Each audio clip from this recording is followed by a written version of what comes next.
What up is Marcus Dynasty Fun as we have our new microphone here, and we have a DeAndre Swift signed free jersey. All you have to do is be a subscriber for a chance to win. We're going to be giving it away to one of you guys when we hit 2,000 subscribers. Let me know on the microphone thing. This is, of course, my first week using this microphone, and so give me kind of a little comment on if you like it, if you don't, if the volume needs to go up, volume needs to go down. We're trying this out, but we're going to be doing best landing spots of Dynasty rookies. And this is for wide receivers. We did running backs yesterday. We're doing wide receivers today. And we're going to go through the low-hanging fruit, of course, first. And we have 5 teams. And so the first 2 are going to be easy. It's going to be, number 1 is going to be Kansas City. Kansas City has Patrick Mahomes for a long period of time. And they have Kelsey, who is aging. And they have Juju on a 1-year contract. They have MVS, which is not enough for wide receiver. And, of course, then they have Mecole Hardman, which everyone loves to kind of praise about. But he's a guy that has had one 100-yard season and very few even one 100-yard game and a few games in his career. I believe it's 4 or 5 that's been over 80 yards. Like, it's a guy who's not going to be fantasy relevant. And so Mecole Hardman is one of the, I don't know why I say Mecole weird, but Mecole Hardman is one of these players that is just going to be a decent player for the team. It's going to get the ball moving, but there's times that Byron Pringle and even Demarcus Robinson were better wide receivers in the last couple of years versus Mecole Hardman. The next one is going to be Green Bay.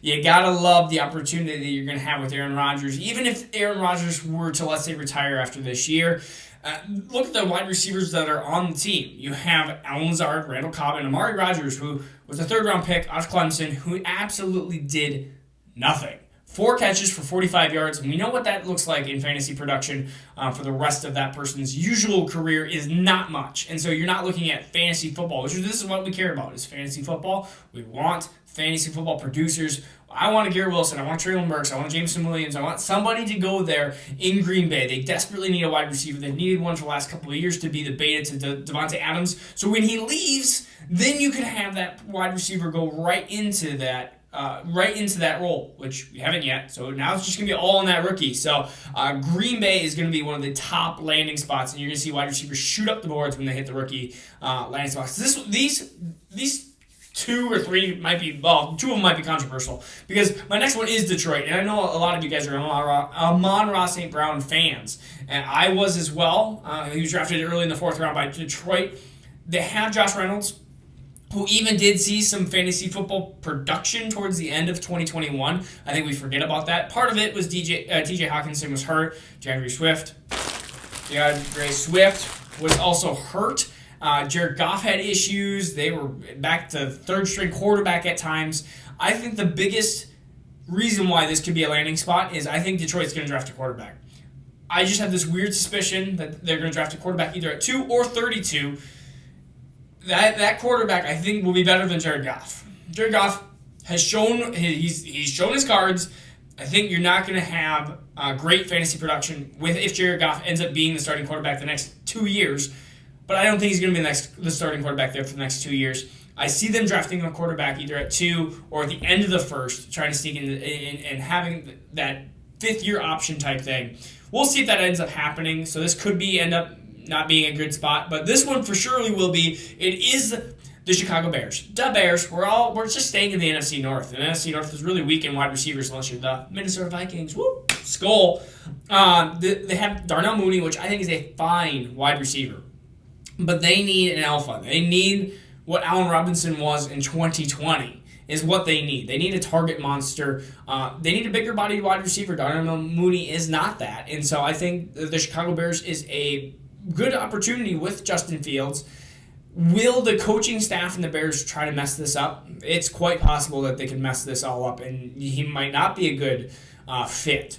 there might be a issue at them trying to throw the ball. But Fields, I think, is going to get better. I trust in Fields' talent. And so this is me saying, hey, I trust in Fields' talent. And so that is why I believe that the Chicago Bears are a good opportunity. I could totally be wrong. But again, this is right now. And things change on the fly. The next one is New England. And New England would be probably my number 3 spot, even ahead of Detroit and Chicago. And the reason for Mac Jones. You have Jacoby Myers there. It's just you don't have the big-time weapon there. And Mac Jones has shown himself as potentially the best quarterback, not fantasy quarterback, but best quarterback in the 2021 class. I almost said 2020 class. It just feels like this time has been flying by. But yeah, 2021 class. And so he needs a weapon. He needs that top wide receiver. And so that's going to be a really good opportunity for a upcoming wide receiver, either this class or next class. And I feel like Bill Belichick, you got to do it. You got to pull the trigger. I know he might have some PTSD of N'Keal Harry. So, and we see what N'Keal Harry has done. And so I feel like Treylon Burks will not be the pick.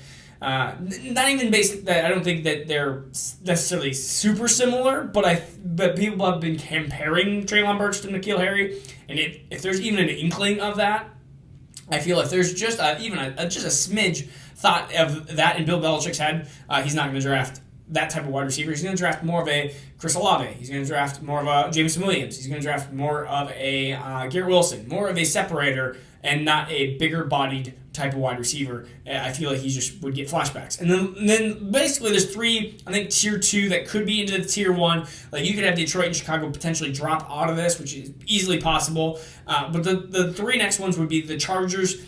Keenan Allen is getting closer to that 30 years of age. Mike Williams did sign a multi-year contract, and so we look at it and we go, okay, well, Herbert can definitely, and Eckler's getting older as well. He's almost 27, so when we get these players that are starting to age, they're going to need new weapons, and I am not a believer in Josh Palmer at all. I've done analytics and research, and I've gone back and even watched his college tape, and I go, where?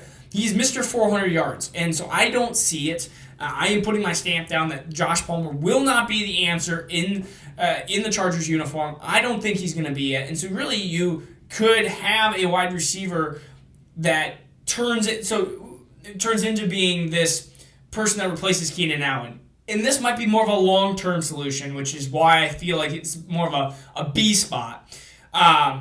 Houston is another one. Davis Mills the quarterback is a huge question mark here, but plenty of targets to go around. I think they do need a running back as well. We talked about how I want basically Kenneth Walker to go there, and I think it would be a good fit to go there.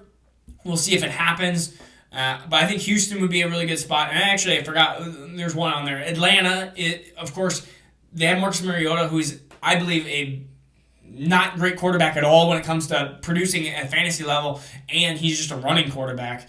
So Mariota being a problem for Atlanta, it's just a mess there. If Matt Ryan was there, I have so much more confidence, and Atlanta literally has no one. They have no one coming back, basically. They have Kyle Pitts, who's the wide receiver 1 on that team, and they really need a wide receiver 2, or a wide receiver second option to Pitts. And then the last one would be Buffalo. Yes, Stephon Diggs is there. Cole Beasley got cut. Gabriel Davis, I think he could be it, but if they draft somebody in the first 2 rounds, I think he leapfrogs Gabriel Davis. And you saw what Gabriel Davis did in that one game. I mean, besides that, he hasn't done much. And so you're really banking on potential there. Josh Allen has the arm, and of course, you've seen the talent that he can spread it around to 2 really good fantasy options. Think Adam Thielen and Justin Jefferson. Think Amari Cooper and CeeDee Lamb. Stephon Diggs and who is that second option? And I could definitely see that happening in this draft. Somebody going to Buffalo, especially if they don't draft a running back, because they seem to avoid that, or they seem to draft one in the 3rd round that ends up failing. So, again, this is Marcus Dynasty with Dads. These are the landing spots. We are doing average draft position and what I have against it. Coming up next. So, tomorrow. Peace out. Take care.